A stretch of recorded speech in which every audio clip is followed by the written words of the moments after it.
Agad. Hello. Yummy? Yeah. Yum yum? Ako na maglalagay. Ako na. Lalagyan ko muna ng kunting asin ko kayo. Yung atlo, isandok mo. Kunti lang, patingin ako. Ow. Madisgrasya pa asin madyo. Tingin, sige pa. Yan. Asin. Masikiwar mo na. Tapos lagay na natin sa petayo. Wow, wait lang Pahinayadin mo nang nalain ka, naluto na. I-ayos ka muna. Wait lang. Hindi pa na-play. Wait lang Nini, papansin mo no. Chaklan? Doon. Anto, nyo pa ka to. Balugod na kasi. Sopas! Ayan. Charan. Sinong ka namin nagita?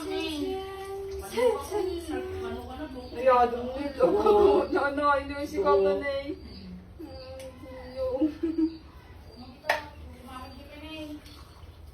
Ikiwar minay? Yes, of Ma? course.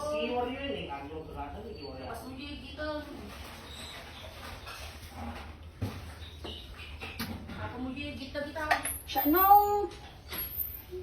Ngayon, nagwara man ng bulungan. Tungkol-tulong mo, Bino. Charan! Ayan. Sopas na muna tayo mga B for today's video. Ayan. Charan! Huwag na po kayong magtaka kung bakit ang laki nung pinaglutuan ng sopas mga B. Kasi nga po, syempre meron tayong mga kapitbahay. Huy! Kain po tayo ng sopas. Ito yung masarap higupin pag maulan. Sopas.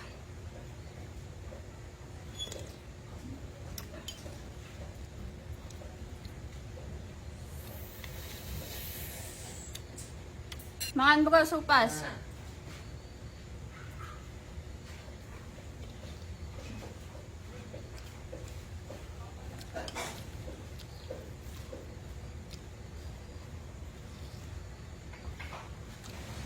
Basta mo. Ah.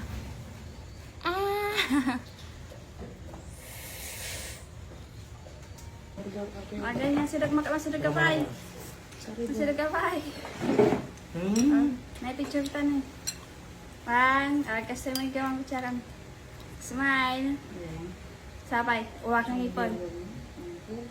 Duling ipon. Subo.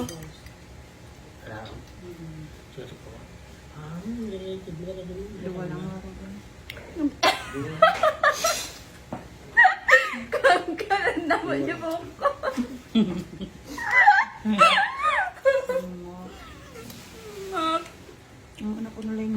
Habang nakain nga po kami ng sopas mga bay, bigla talaga akong natawa sa kapatid ko kasi hindi man lang siya umiimik pero nakakain.